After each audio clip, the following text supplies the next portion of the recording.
All right, we have got breaking news. The final report of the Mass Casualty Commission that we've been waiting for I guess effectively 3 years is finally out, and it's just as bad as you would have imagined it would be. It's just as outrageous. I don't know. It's hard to come up with the words to actually describe it.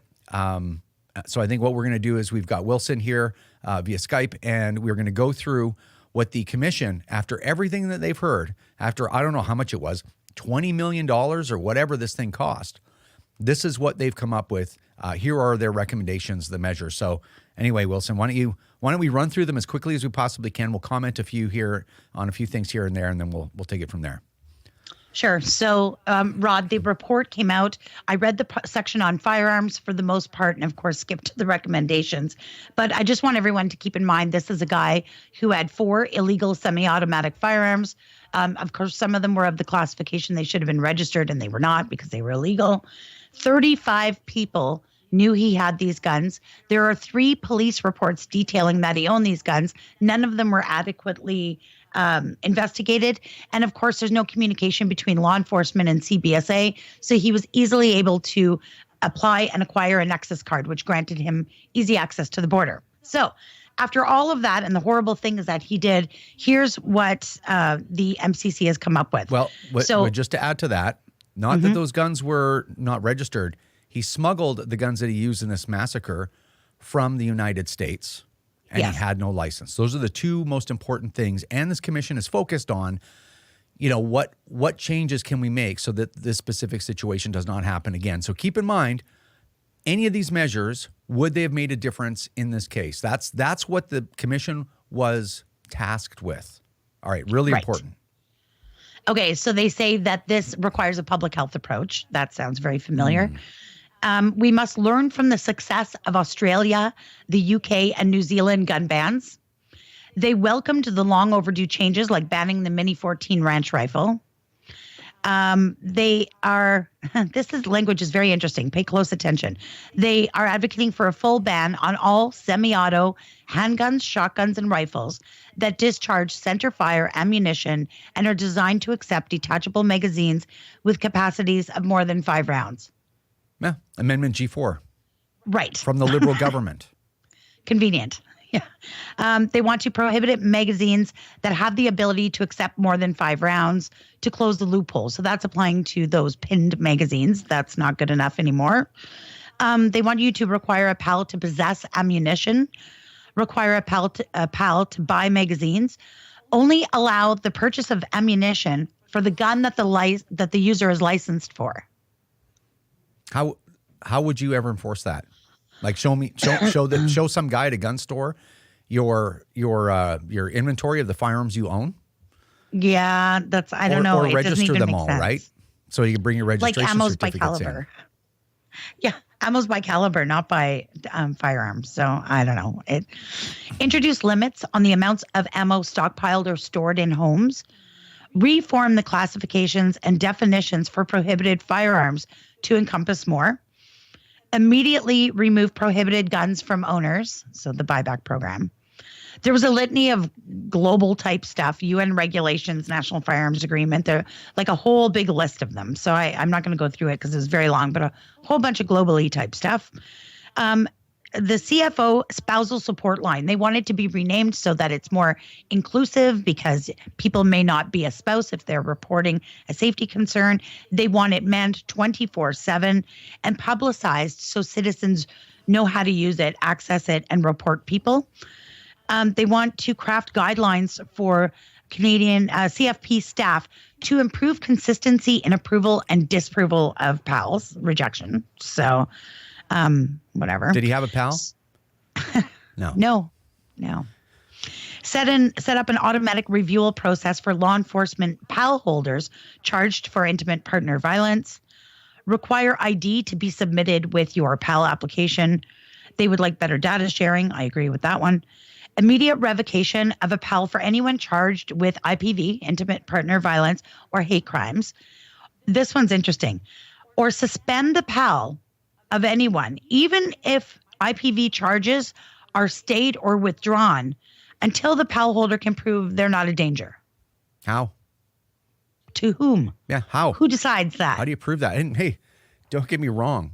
If you are involved in interpersonal violence with anyone, your spouse or anybody, yeah, that's a problem, and you shouldn't have firearms. Like, I get that, right? But how do you prove that you're no longer a problem? Well, especially if the charges were stayed or withdrawn. Yeah. Maybe they were false allegations. Well, if they were withdrawn, that's what it sounds like, right? It's like, oh, you didn't do these things, we withdraw. And it's like, oh, well, you can't have your guns back until you, like, how do you prove that you're not a problem? Well, you weren't unsafe to begin with if they were withdrawn for false reasons, right? Like, yeah, that's gonna be sticky. Better consultation with Indigenous. The bequeathing laws. So they want to better enforce the rules for surviving family members who inherit firearms, to either enforce them to get their PAL, like hurry up and get it, or turn over the firearms to police for destruction. They want to mandate cops to stop smuggling and share data with other agencies. I agree with the sharing data, but I'm not sure just mandating cops to stop smuggling will do that. Aren't they already? Resources. Well, right? Isn't that the job? Oh, boy. Engage border towns to help cops stop smuggling and encourage the U.S. to do this too. I don't know. It sounds like vigilantism to me, but whatever. Table legislation affirming that gun ownership is a conditional privilege. They want a national education campaign on how to report gun owners for safety concerns. They want to create a national firearms hotline, and they support storage laws, and they want them better enforced. So they want somehow for law enforcement to verify that people are following storage laws within their own homes. Not sure how you do that without nationwide warrants. And then they also want the government to subsidize storage facilities for owners in areas where storage is challenging. So the government should just... I don't even know what that means. Central storage, yeah. Yeah. They want the government to pay for it. So warehousing, right? I got to say, this whole thing was very heavily quoted. They quoted Wendy Sukier and Ralph Blake Brown heavily throughout the entire thing. This was based basically on their expert reports. And it's interesting to me because I spoke with Dr. Kaylin Langman, who is probably Canada's foremost expert, who's got peer-reviewed studies and all the empirical data for our country.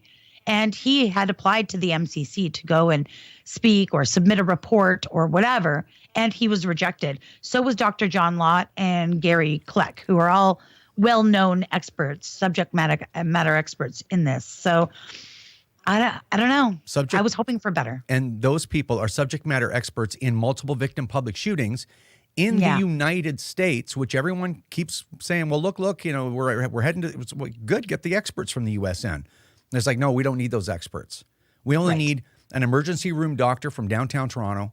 We need, Wendy Sukier, I don't even know how to describe her. We need Ralph Brown, who's a historian, but they don't want the preeminent firearm researcher that has actual Canadian peer-reviewed studies on this exact topic using Canadian data. And I'm going to try not to ramble on for too long. Then they bring in some guy from Australia, some professor that some dum-dum like me, nobody, can sit and make a complete idiot out of in front of the commission and everything. And if you want to see the video where I dismantle this guy, and I mean, like, again, right? Like, I'm just some clown from the wilderness. I mean, this guy's a professor that's on the other side of the world that is such a preeminent expert in this stuff that they have to import him to come in and help them investigate a shooting in Canada, and he's dismantled by a clown like me. And I mean, if the commission was at all not corrupt, they would have looked at that interaction, and I put a link in the description box below so you can watch it again. They would look at that and be like, ooh, you know what? This idiot from the gun lobby is right. You know what? How come this guy can't defend his ideas? Because I asked one simple question. Of everything that you've mentioned in your report that you've submitted, is there anything? Can you show me one thing that would have prevented this from happening? Right. And he lost his mind. Like, well, that's not what we were asked to do. It's like, well, what were you asked to do? Just come in with a bunch of propaganda to support the Liberal government? I mean, this report even quotes, literally word for word, Amendment G4 from the Liberals' gun control bill. Like, Canadians are sick and tired of being reload. We've been reload enough times already this year, and here we go again. And now there's a something coming for Chinese interference. Everybody can see what's going on. We'll probably get rouleaued again. I don't know. It's wild. And yeah. I mean, there and let's not forget, sorry to cut you off. No, let's not forget one more thing. The only people who had an interaction at their home with this guy, the shooter in Nova Scotia, the only people left alive were the people that had a gun at the ready. Yeah. Were the licensed gun owners. Those are the only people that survived an interaction at their home with this guy. And, the report, like, who cares? Who cares about reality? Oh, yeah. Who cares about what you can actually prove? Just like, all right, wheel in the who's who of irrational gun control people in Canada. We'll take all their recommendations, reject everything else that is grounded in reality, like that you literally can't argue with, and then we'll roll it out and force it down the people, Canadian people's throats and the citizens of Nova Scotia. I can't even imagine how devastated that some of these families are. I've had, I mean, some of them might be anti-gun to begin with, but I'll tell you, I've had family members of victims call me during this whole process saying, don't let the government take our guns and use this as an excuse.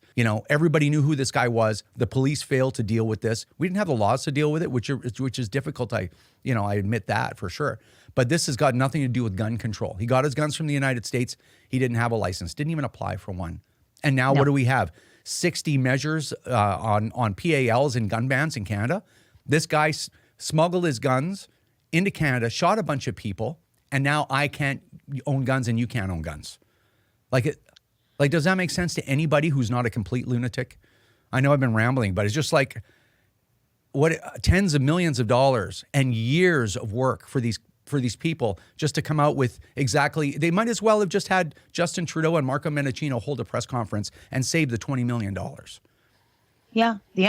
Well, that's what it boils down to. I was thinking to myself, if you took Najma Ahmed's speeches, Wendy Sukier and Blake Brown, cut up the words and put them in a jar and dumped it on the table, it's exactly what I'm looking at. It's literally the government's language, literally the terminology that these people use. And it's unfortunate because at the end of the day, I think any normal, reasonable person can look at this and say, yeah, there's probably some things we could have done, have better data and communication between law enforcement and CBSA. This guy should have never had a Nexus card. There's some things that could have been done that we could learn from. And those are good measures. But to tack on 50 or 60 other measures that do nothing but target people who had nothing to do with this and would have had no demonstrable effect on what happened, I think is pretty disingenuous. And I think it's a disservice to the survivors and to the families of everyone who was lost. It's a slap in the face, and it is beyond outrageous. Like, there are some measures there that make sense. There's about 5 of them, I think.